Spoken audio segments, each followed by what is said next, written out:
Halo semua, perkenalkan saya Dwi Putra Herianto Rumaha. Saya adalah peserta latihan dasar CPNS golongan 3 tahun 2023 yang diselenggarakan oleh BPSDM Provinsi Sumatera Utara dengan nomor absen 28, angkatan 9 dan kelompok 3.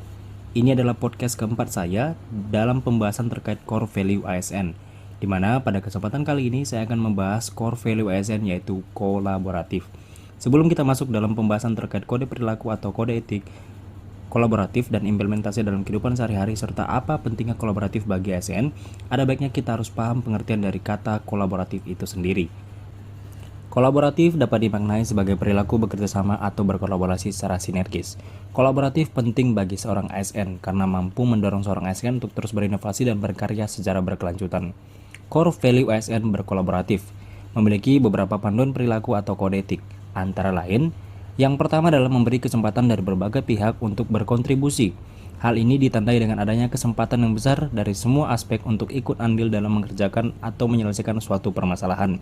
Implementasinya adalah ketika sedang dalam sesi rapat dengan berbagai sektor atau bidang, kita sebagai ASN harus mampu memberikan kesempatan yang sama bagi setiap anggota rapat untuk dapat mengutarakan ide dan gagasannya untuk membantu menyelesaikan tugas yang lebih baik dan lebih efisien.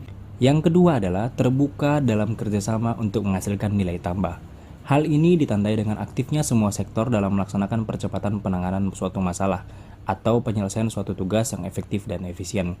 Implementasinya adalah bekerjasama antar semua pihak mulai dari level pimpinan yang paling tinggi sampai dengan level yang paling bawah adalah staff dalam tim penegak disiplin untuk menentukan atau membahas suatu permasalahan pelanggaran disiplin ASN. Yang ketiga, menggunakan pemanfaatan berbagai sumber daya untuk tujuan bersama. Hal ini ditandai dengan adanya kontribusi semua pihak dalam satu organisasi dalam mencapai tujuan organisasi.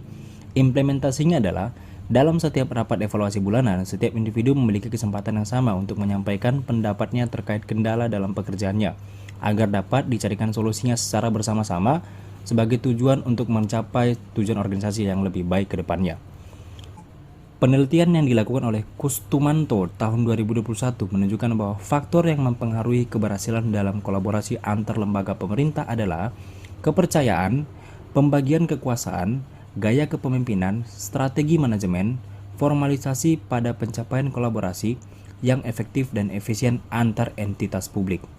Calon ASN muda diharapkan nantinya menjadi agen perubahan yang dapat mewujudkan harapan tersebut di dalam unit kerja masing-masing ketika sudah selesai mengikuti latihan dasar PNS.